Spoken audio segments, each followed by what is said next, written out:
حضرت حذیفہ بن یمان ایک صحابی تھے، میرے نبی کریم علیہ السلام نا ان سے راز کی باتیں کرتے تھے۔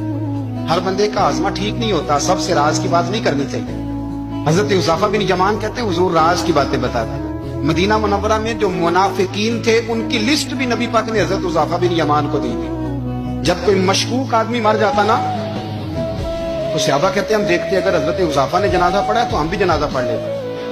نبی پاک نے بھی کچھ جنازے نہیں پڑھے، ترمذی میں ہے، فرمایا عثمان سے جو بغض رکھے اس کا جنازہ نہیں پڑھیں گے۔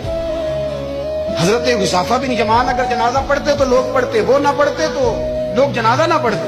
حضرت حذیفہ بن یمان کہتے ہیں جناب عمر فاروق کی خلافت کے آخری ایام تھے، کچھ دنوں کے بعد وہ شہید ہو گئے۔ فرماتے آدھی رات کا وقت تھا، میں گھر میں سویا تھا بڑا بے فکر، اچانک میرے دروازے پہ دستک ہوئی، میں گھبرا کے اٹھا، اتنی رات کو کون آیا؟ قربان جاؤں، دروازے پہ گیا تو امیر المومنین فاروق اعظم دروازے پہ۔ میں نے کہا عمر کوئی حکم تھا تو مجھے بلا لیتے۔ کہنے لگے میں نا امیر بن کے نہیں آیا، تیرا ویر بن کے آیا ہوں۔ امیر المومنین کی حیثیت سے سرکاری کام سے بلاتا تو وہاں بلاتا، مجھے ایک ذاتی کام پڑ گیا۔ کہتے میں نے عمر کو گھر کے اندر بلا کے چارپائی پہ بٹھایا، میں نے کہا حضور میں غریب آدمی، میں کیا آپ کے کام آ سکتا ہوں؟ تو کہتے انہوں نے نا مجھے ساتھ بٹھا لیا، پھر میرا ہاتھ پکڑ لیا، کہنے لگے تو عمر کو جانتا ہے؟ عمر جھوٹ نہیں بولتا، تو جانتا ہے عمر وعدوں کا پکا ہے؟ کہا حضور جانتا ہوں، اس وقت آیا ہوں جب دیکھ بھی کوئی نہیں رہا۔ حضرت حذیفہ بن یمان کہتا ہوں پریشان ہو گیا، حضور پہلیاں نہ بجھوائیں، مہربانی کر بتائیں کدھر آئے ہیں؟ حضرت عمر فاروق فرمانے لگے 62 سال کا ہو گیا ہوں، 63 میں چل رہا ہے، داڑھی سفید ہو گئی ہے، بل پک گیا، اٹھ فریدہ ستیا، داڑھی آ گئی دور، اگا نیڑے آ گئی، پیچھا رہ گئی دور، اب قبر اشر کا معاملہ صاف نظر آنے لگا ہے۔ کہا حضور مجھ سے کیا چاہتے ہیں؟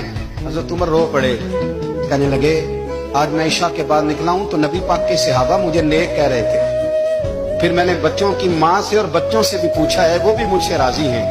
اور حذیفہ تیرے ساتھ نبی پاک راز کی باتیں کرتے تھے، سچ بتا کہیں عمر کا نام منافقوں میں شامل تو نہیں؟ سچ بتا ان منافقین میں تو شامل نہیں، کہیں اوپر سے تو نہیں سارا کچھ؟ حضرت حذیفہ بن یمان کہتے ہیں میں باپ کے مرنے پہ اتنا نہیں رویا جتنا عمر کے سوال پہ رویا۔ میں قدموں میں بیٹھ گیا، میں نے کہا نہیں عمر یہ تو میں نے نہیں سنا، لیکن یہ میں نے نبی پاک سے ضرور سنا ہے کہ میرے بعد اگر کوئی نبی ہوتا تو عمر ابن خطاب ہوتا۔ یہ میں نے اپنے کانوں سے سنا ہے کہ عمر جس گلی سے گزرے شیطان راستہ بدل جاتا ہے۔ یہ میں نے اپنے کانوں سے سنا ہے کہ 950 سال حضرت جبریل جناب عمر کی شان بیان کریں تو پھر بھی بیان نہیں ہو سکتا۔ یہ میں نے ضرور سنا۔ دوستو ساری زندگی حضرت عمر نے اگر دوسروں کا معاشرہ